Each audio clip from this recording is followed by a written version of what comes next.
Muy buenas tardes, bienvenidos al ciclo de conferencias del Museo del Jade. Hoy con la conferencia Comunidades de Rocas Verdes, Vínculos en el Pacífico Norte de Costa Rica con Rebeca Marín. Rebeca es licenciada en Antropología con énfasis en Arqueología por la Universidad de Costa Rica y actualmente cursa una segunda licenciatura en Administración de la Educación No Formal. Se ha desempeñado como asistente de investigación en el Laboratorio de Conservación del Patrimonio Cultural del Centro de Investigación en Ciencia e Ingeniería de Materiales de la Universidad de Costa Rica y como pasante de investigación acá en el Museo del Jade. Cuenta con experiencia internacional como practicante en la Coordinación Nacional de Conservación del Patrimonio Cultural del Instituto Nacional de Antropología e Historia en México y como asistente en proyectos de restauración en la zona arqueológica El Tajín. Actualmente colabora con el Departamento de Educación del Museo de la Universidad de Costa Rica y tiene experiencia en investigación arqueológica y en conservación del patrimonio cultural, abarcando proyectos de estudio, gestión y preservación de distintos tipos de bienes. Ha desarrollado habilidades en el trabajo de campo, análisis de materiales, documentación, puesta en valor y conservación, así como el trabajo interdisciplinario en la aplicación de técnicas de caracterización físico-química para el estudio del patrimonio cultural. Rebeca, muchísimas gracias por acompañarnos hoy y te vamos a abrir el espacio para que puedas desarrollar la conferencia. Bueno, muchísimas gracias, Caro, por la presentación y al Museo del Jade por este espacio para conversar un poco sobre los resultados de esta investigación, que es parte del proceso de aprendizaje de la licenciatura, ¿verdad? Es parte de mi tesis de grado. Entonces, les voy a compartir un poco de lo que ha sido todo este proceso. Em,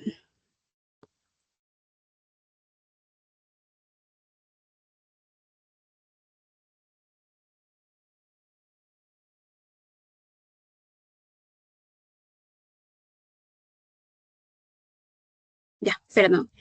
Bueno, en primer lugar, es importante reconocer qué son las rocas verdes y por qué son importantes para esta investigación. Y en primer lugar, ¿verdad? Hay que hacer una pequeña contextualización de lo que se conoce como jade geológico y jade social. El jade geológico es lo que se conoce a los minerales de la jadeita y la nefrita, que bueno, este tipo de materiales no se encuentra en el territorio costarricense, sino que la falla de Motagua en Guatemala es la fuente más cercana que tenemos donde se pueden obtener estos minerales. Y el jade social son otro tipo de rocas de tonalidades verdosas, incluso hay de otros colores diferentes, que eran trabajados por las sociedades en el pasado bajo la misma tecnología con la que se trabajaba el jade geológico, ¿verdad?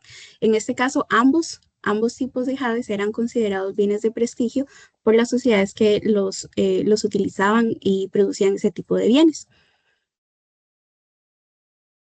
El contexto histórico de esta investigación se ubica en el periodo inicial de la producción y consumo de bienes en rocas verdes en el actual territorio costarricense, entre el 500 antes de Cristo y el 500 después de Cristo. Hay un pequeño error en la presentación, pero es un periodo, es un rango temporal de aproximadamente 1000 años, ¿verdad? Entonces, en este periodo, en el Pacífico Norte de Costa Rica, hay algunas características que marcan estos sitios arqueológicos. La primera es que los cementerios se ubicaban en la cima o sea, en lugares muy elevados, ¿verdad? Elevaciones con vistas al Océano Pacífico. Los enterramientos dentro de esos cementerios eran secundarios. También se podían observar tumbas con formas de campana o de botella. También el jade social o el jade en estos tipos de contextos se encontraba en asociación con otro tipo de materiales muy particulares como metates y remates de bastón. Entonces es una triada que es un gran marcador de este periodo inicial. Con respecto al contexto geográfico, nos ubicamos, como ya lo había mencionado, en el Pacífico Norte de Costa Rica. Esto forma parte de la región arqueológica Gran Nicoya, que se extiende desde el norte de Costa Rica hasta el sur de Nicaragua. Y nos vamos a enfocar, ¿verdad?, en el Pacífico Norte. En este lugar, bueno, que abarca gran parte de Guanacaste y una pequeña sección de Punta Arenas, podemos encontrar un montón de sitios en los que se han encontrado este tipo de materiales, ¿verdad? Bienes de jade y jade geológico y jade social, pero para otros efectos vamos a llamarles jade social. Entonces, los materiales encontrados en estos sitios nos hablan de intercambios suprarregionales, esto quiere decir con el área mesoamericana principalmente, que es, ¿verdad? Desde México hasta Guatemala, El Salvador, incluso hasta una parte de Nicaragua, donde se trabajaba el jade geológico, ¿verdad? Entonces podemos ver que la presencia de ese tipo de materiales en el actual territorio costarricense nos habla de intercambios a grandes distancias, pero también intercambios locales, y eso se ve reflejado en la presencia de materiales que podían ser asociados con fuentes de extracción locales, o sea, que se podían encontrar en el entorno casi inmediato a los sitios arqueológicos. Entonces, de todo este montón de sitios que se encuentran en esta región, nos vamos a enfocar en 4 solamente. 3 de ellos son funerarios, ¿verdad? Es decir, eran utilizados para enterrar a las personas, y serían Loma Corral 3, Rempujo y Ballena, pero también analizamos un sitio arqueológico de contexto habitacional, ¿verdad? O de actividades cotidianas, que sería Manzanillo. Bien, aunque estos sitios tienen características similares porque forman parte de este periodo, ¿verdad? Y de esta región, cada uno de ellos presenta algunas particularidades que son muy importantes pues, para poder comprender cómo se vinculaban o cómo se relacionaban entre ellos. El sitio arqueológico Ballena se ubica en la Bahía Ballena, ¿verdad? En Punta Arenas, es el único de los sitios que se encuentra en la provincia de Punta Arenas. Es un sitio de donde se encontraron 15 rasgos culturales, es un sitio donde hubo mucha actividad de guaqueo, de extracción ilegal de bienes, ¿verdad? Entonces, se encontraba en muy mal estado de conservación. Los individuos que pertenecían o que fueron enterrados en ese sitio arqueológico eran colocados en posición flexionada. Se encontró, además del jade social, se encontraron objetos como metates, hachas, manos de moler, incluso cerámica también. La cerámica era matada, es decir, era quebrada de manera intencional sobre la boca de las tumbas. El sitio arqueológico Rempujo se ubica en Garza, en Nicoya. Se encontraron 11 sepulturas, sin embargo, ese otro sitio también fue muy guaqueado, entonces también se encontraba en muy mal estado de conservación. Los enterramientos eran secundarios, y una particularidad muy interesante de ese sitio es que es el sitio donde se han encontrado la mayor cantidad de instrumentos musicales aerófonos en el país. También se encontraron remates de bastón y algunas piedras adivinatorias. Em, los enterramientos eran secundarios, y sí. El sitio Loma Corral 3 es el único de los 3 cementerios que se encontraba completo, es decir, estaba inalterado. Entonces se ubicaron más de 70 tumbas, y los individuos bueno, se colocaban enterramientos secundarios, pero también había individuos colocados de manera flexionada y extendida, o extendida también, y hay evidencia de cremación. Este, el jade social fue encontrado en asociación con materiales como cerámica de tipo usulután, que es pues, de cerámica de manufactura aparentemente mesoamericana, hachas y martillos, ¿verdad? Y también y metates, perdón. Es el único sitio completo de los 3 cementerios analizados para esta investigación. Esta imagen que ven por acá es cerámica de tipo zulután. Bueno, también alguna de la cerámica que se encontró no era matada como en ballena, ¿verdad? No era quebrada, sino que se le hacía un agujero en el centro de la vasija y era colocada así, junto con las personas. El sitio arqueológico Manzanillo, como les había mencionado, es el único sitio habitacional de la muestra de estudio. Em, en este sitio también es multicomponente, quiere decir que fue adscrito a más de un rango temporal, ¿verdad? Se encontró jade en asociación también con, bueno, con cerámica, también se encontró cerámica de tipo zulután y evidencia de trabajo en hueso y en madera también. Se encontraron dos tumbas, pero estas eran adscritas a otra fase temporal y hay evidencia de la existencia de un posible taller de, de elaboración de bienes suntuarios, principalmente cuentas, en diferentes materiales. El enfoque social de la investigación gira en torno a las comunidades de práctica y en eso se trata principalmente de grupos de personas que comparten intereses y formas de hacer bienes, ¿verdad? En este caso, enfocados en el jade social, compartían intereses, había evidencia de transmisión de habilidades y valores culturales y había participación en conjunta, ¿verdad? Entonces, las personas aprendían de otras y luego se transmitían estos conocimientos. Había variabilidad en la organización de este tipo de comunidades, ¿verdad? Entonces podemos hablarlo a nivel local, a nivel regional, que abarca un rango geográfico más grande o suprarregional. Las variables para poder comprender cómo se daban las comunidades de práctica o si se daban las comunidades de práctica en esta región serían en primer lugar las formas de hacer y eso lo podemos ver como en la elección de los materiales que se utilizaban para elaborar los bienes, cuáles eran los implementos de manufactura, o sea, si había variabilidad o si era muy homogéneo entre sitios arqueológicos, el uso de ese tipo de objetos, cuáles eran las técnicas de elaboración con las que se trabajaban los diferentes materiales y el estilo tecnológico. Y la segunda variable se relaciona con las formas de usar. Y esto principalmente se puede observar en los contextos deposicionales, es decir, en los cementerios, cómo,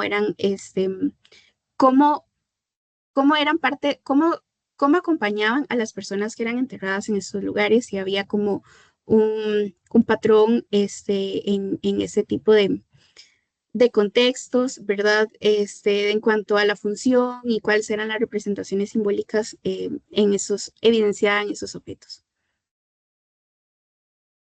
La muestra analizada, como ya les había mencionado anteriormente, es principalmente las colecciones de jade social de estos 4 sitios arqueológicos. Las colecciones se encuentran en el Museo Nacional de Costa Rica y se analizaron tanto los bienes de prestigio como implementos de trabajo. Entonces, en total, la muestra fue de un total de 361 objetos. La mayor cantidad de bienes de prestigio, es decir, de los bienes suntuarios, se analizaron del sitio Loma Corral 3 y por el contrario de los implementos de trabajo, la mayor cantidad se ubicaban en el sitio Manzanillo. Es importante hacer una aclaración y es que, ¿verdad? Los sitios al haber sufrido alteraciones y extracción, pues no podemos tener datos precisos de la cantidad completa de estos objetos, pero eso es lo que hemos tenido disponible sobre estos sitios arqueológicos. El cómo se hizo la investigación, cuáles técnicas fueron aplicadas. En primer lugar, se hizo un análisis formal estilístico. En este caso, analizamos cuáles eran los motivos o las representaciones en estos objetos, cómo eran las perforaciones, qué tipo de perforaciones, el tamaño, cómo eran las incisiones, dónde se encontraban ubicadas, si había relación entre este tipo de incisiones y los de otros objetos de los otros sitios. En segundo lugar, se aplicaron dos técnicas de análisis físico-químico, esto para poder comprender cuál es la composición mineralógica de los objetos, poder saber cuál es la materia prima con la que fueron elaborados. Y las técnicas fueron espectroscopía infrarroja por transformada de Fourier y espectroscopía Raman. Estas son complementarias y nos ayudan a poder conocer, ¿verdad?, cuáles eran los materiales que se utilizaron para elaborar los bienes. Y en tercer lugar, se analizó la información contextual que teníamos disponible. Estos serían informes de campo y de laboratorio, inventarios de las colecciones y material fotográfico para poder comprender cómo estaban ubicados los objetos, cómo estaban posicionados dentro de las tumbas, qué materiales estaban asociados. Por ejemplo, aquí podemos ver un remate de bastón en asociación directa con un colgante achoide. Y aquí hay dos instrumentos musicales, bueno, tres instrumentos musicales también como parte de la misma fosa. Con respecto a los materiales, de los bienes de prestigio se hizo una clasificación, ¿verdad? En primer lugar tenemos los colgantes de Osacha, que son objetos que eran elaborados a partir de una base, un hacha, una base en forma de hacha, que podía ser utilizada, o sea, podía ser retrabajada. em, Bajo el hacha completa, digamos, se tallaba el objeto o podía ser dividida, el hacha primaria podía ser dividida en dos y se tallaba luego por las caras de ambos fragmentos, ¿verdad? Entonces, a partir de esto se identificaron motivos presentes en este tipo de bienes. Entonces podemos encontrar representaciones de aves, antropomorfas, de quimera, que es una combinación entre las dos primeras, ¿verdad? Una combinación entre aves y figuras antropomorfas. También encontramos felinos, encontramos hachas simples, que esto se refiere a objetos, o sea, eran el hacha primaria que podía tener perforaciones o no. Y también encontramos algunas representaciones de mamíferos. Para el caso de estos colgantes, o sea, también son colgantes, pero a diferencia de las hachas, ¿verdad? No son elaborados a partir de una de estas formas primarias. Y encontramos algunas representaciones de aves, de mamíferos, reptiles, crustáceos y algunas otras representaciones que básicamente eran colgantes o pendientes alargados. En este tipo de colgantes encontramos dos conjuntos muy interesantes que, bueno, para el caso, identificamos mamíferos, pequeñas representaciones de mamíferos pequeños en el sitio Loma Corral 3 y en Ballena también. Y también encontramos unas representaciones de aves con el pico largo en estos mismos dos sitios. Son los únicos motivos decorativos que encontramos en más de un sitio arqueológico de los cuatro que analizamos. Para el caso de los mamíferos pequeños, podemos ver, ¿verdad? Como se pueden ver en esta primera imagen, los podemos ver en Loma Corral 3 y en Ballena, y podemos observar algunas características interesantes como una división de lo que vendría siendo como la cabeza del mamífero. Y podemos ver este tipo de características en otros sitios arqueológicos en la región arqueológica central, como en el sitio La Guaira y en Severo Ledesma en el Caribe, y en otros sitios, ¿verdad? Que se extienden a lo largo del territorio costarricense. Entonces, bueno, esto ya nos da pistas sobre que ese tipo de comunidades se extendían no solamente en el Pacífico Norte, sino a otras regiones en el territorio nacional. Con respecto a los conjuntos de cuentas y orejeras, al menos de las orejeras se encontraron únicamente 4 en el sitio Loma Corral 3, entonces no se pudo hacer una observación, ¿verdad? A nivel general en todos los sitios, porque solo se encontraron en uno. Y con respecto a las cuentas, es como el extremo opuesto, porque hubo muchísima variación en las formas y en los decorados de cada una de ellas. Podemos encontrar cuentas alargadas, otras más pequeñas, unas con decoraciones, otras que son solamente en forma de disco. Entonces, hubo muchísima variabilidad en ese tipo de objetos. Sobre el entorno natural, bueno, con ayuda de profesionales en mastozoología y en ornitología del Departamento de Historia Natural del Museo Nacional, pudimos hacer una aproximación a las posibles especies que podían haber sido representadas en estos objetos. Y digo posibles porque es un trabajo de interpretación y también se hizo un acercamiento basados en especies que para este periodo ya se ubicaban o ya estaban presentes en el territorio costarricense. Entonces, ¿verdad? Con el motivo del mamífero pequeño, podemos hacer una relación con posibles especies como pisotes, mofetas o incluso ardillas. Podemos ver también algunos armadillos, martillas y murciélagos. Esto principalmente se puede observar en los colgantes y también en los colgantes achoides. Para el caso de las aves, podemos ver también muchísima variabilidad. Podemos ver tucanes, águilas arpías, búhos, lechuzas, sopilotes también.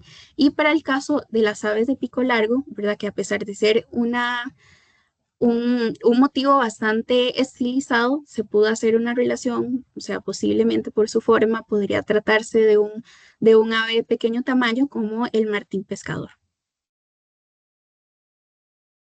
Con respecto a la materia prima, encontramos cuatro grandes grupos o cuatro grandes grupos, sí, de minerales. En primer lugar, la lutita y el cuarzo son los materiales principales encontrados en los cuatro sitios arqueológicos.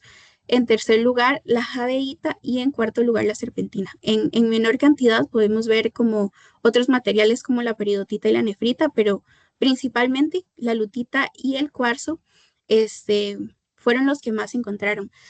Esto ya nos indica de por sí una preferencia, una posible preferencia de materiales que se pueden encontrar en entornos locales. Como se puede ver acá en este mapa, que fue elaborado por personas profesionales en geología, ¿verdad? Donde se ubicaron fuentes de extracción, donde se pueden encontrar y extraer esos materiales. Y como les decía anteriormente, muchos de ellos se encuentran muy cerca de los sitios arqueológicos que forman parte de la muestra de estudio. Incluso los cuarzos se pueden encontrar en cerca de fuentes de agua y los podemos ver, ¿verdad? Por acá. Entonces, en contraste, el jade social, el jade geológico, que sería el tercer grupo, que en realidad solamente se encontró en Loma Corral 3, solo se encontró, ese material se encontró solamente en este sitio arqueológico. Entonces ya nos habla un poco de que en este sitio había conexiones suprarregionales, en contraste con los otros, ¿verdad? Que eran únicamente materiales que sí se pueden encontrar en entornos locales. Con respecto a los implementos de manufactura, analizamos dos conjuntos principales, que son los pulidores y los perforadores. Para el caso de los pulidores, bueno, en Ballena y en los sitios Ballena y Rempujo se encontró solamente uno, ambos están elaborados en cuarzo y presentan bastante pulimiento, o sea, la superficie bastante pulida. Para el caso de Manzanillo se utilizaron rocas de menor dureza. Para el caso de los perforadores, la mayor cantidad, como les decía, más de 140 perforadores se encontraron en el sitio Manzanillo y en este sitio hay como una consistencia en el tamaño. La mayor cantidad se encuentra, no es mayor a los 2 centímetros. En cambio, para los sitios Loma Corral 3 y Reempujo, hay más variabilidad en los tamaños y en las formas, como se puede ver en la imagen. Para el caso de Manzanillo, el tamaño de los perforadores, en adición a la dureza de los pulidores, pues ya nos da como un indicio de que de la variación en la producción de objetos, ¿verdad? Con respecto al jade social, se encontró únicamente una cuenta que fue retrabajada, que fue partida, eso era una cuenta alargada que fue partida a la mitad y se convirtió en un colgante elaborado en cuarzo.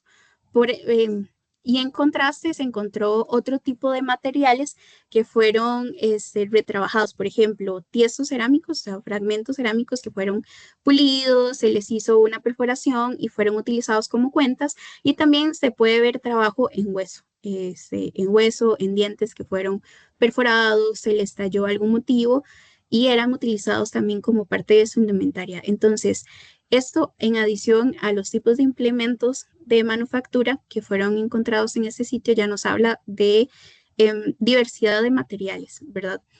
En este caso, bueno, para este sitio Manzanillo, que es muy interesante, también la cerámica de tipo usulután que fue encontrada acá, investigaciones anteriores identificaron que pertenece a un tipo, a un conjunto de, de- dentro de esta tipología, eran elaborados en una fuente, eh, en en un sitio donde se producían en Nicaragua, pero en la materia prima utilizada se encontraba en fuentes locales. Entonces ya nos habla de personas que aprendieron cómo se trabajaba esta técnica, cómo se elaboraba este tipo cerámico y se utilizaban materias primas locales. Para el caso de Loma Corral 3, la cerámica de tipo Zulután dio resultados que los ubican en un sitio de producción en la región de El Salvador. Entonces ya, ¿verdad? Loma Corral 3, tanto por la presencia de jadeíta, jade geológico, y este tipo de cerámica que fue encontrada, o sea, que es de origen mesoamericano, ya nos confirma un poco estos intercambios suprarregionales, ¿verdad? Con, a mayor distancia que para el caso de Manzanillo.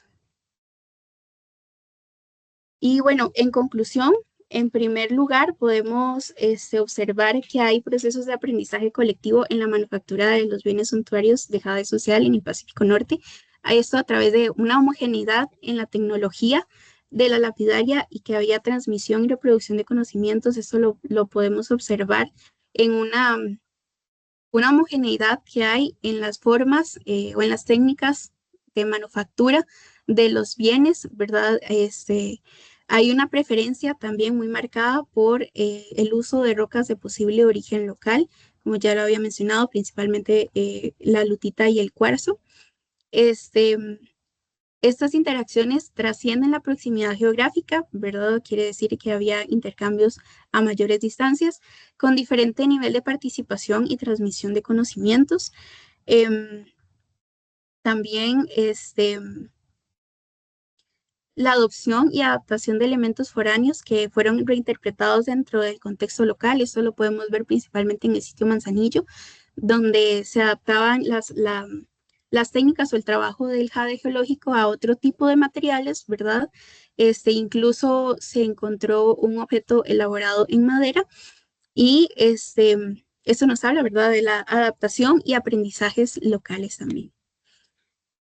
Y finalmente, bueno, quiero dar un agradecimiento a todas las instituciones que han formado parte de esta investigación, principalmente la Universidad de Costa Rica, la Escuela de Antropología, el Centro de Investigación en Ciencia e Ingeniería Materiales y el Laboratorio de Conservación del Patrimonio Cultural, al Museo del Jade y la Cultura Precolombina por todo el apoyo desde el año 2022, especialmente al licenciado Sergio García, que ha estado acompañándome en este proceso, y del Museo Nacional de Costa Rica al Departamento de Protección del Patrimonio Cultural por el préstamo de las colecciones y del espacio para poder hacer la investigación, al Departamento de Historia Natural y el Departamento de Antropología e Historia.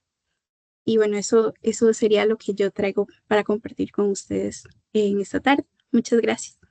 Muchas gracias, Rebeca. Vamos a abrir un espacio para preguntas, comentarios. Pueden alzar la mano y abrimos micrófono. Y si no, las pueden también hacer acá por medio del chat.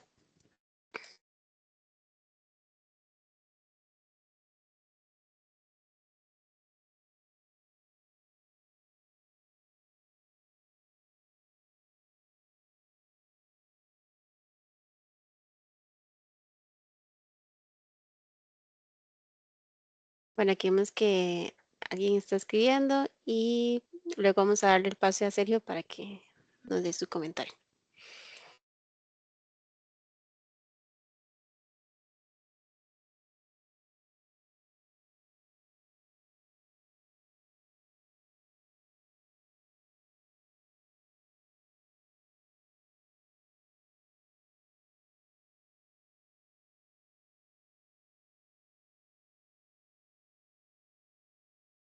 Bueno, mientras escriben ahí en los comentarios, de no agradecer a Rebe, la verdad,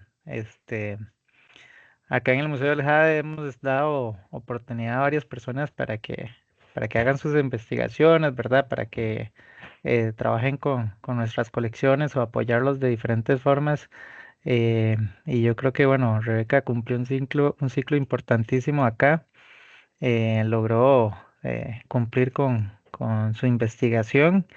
em, le deseamos lo mejor, ¿verdad? A futuro para que pueda seguir trabajando en diferentes instituciones y ojalá también vuelva acá, ¿verdad? Con un proyecto más grande. Ella, bueno, ella sabe que tenemos las puertas abiertas para que continúe con investigaciones sobre las colecciones.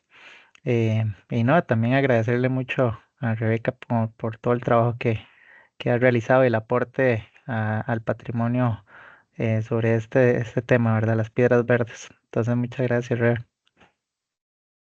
No, muchas gracias a ustedes por todo el espacio y de verdad toda la colaboración durante ese montón de años. Gracias a Sergio. Acá Daniel nos puso un comentario. Yo tengo una consulta. En este caso, tengo entendido que no hay yacimientos de jade en Costa Rica. En este caso, ¿cómo era el transporte del mismo? ¿Había comercio como tal o trueque? Bueno, en otras investigaciones anteriores, ¿verdad? Porque nosotros, bueno, en esta investigación nos enfocamos principalmente en los intercambios locales, ¿verdad? Pero otros autores han trabajado la teoría de que los objetos que se trabajaba, el bloque se traía el jade se traía por medio de bloques o incluso también las hachas se traían por acá. Eh, no sé si intercambio trueque, me imagino que es algo que está todavía en análisis en otros proyectos vigentes, ¿verdad? Pero en general, la jadeíta se traía, al parecer, por medio de bloques o objetos que eran reelaborados acá. Ujú. Gracias, Rebe. Creo que solamente tenemos esa consulta, entonces agradecerte por la participación, agradecer a las personas que también están acá acompañándonos y esperamos volverlos a ver en nuestro ciclo de conferencias. Muchísimas gracias y buenas tardes. Muchas gracias.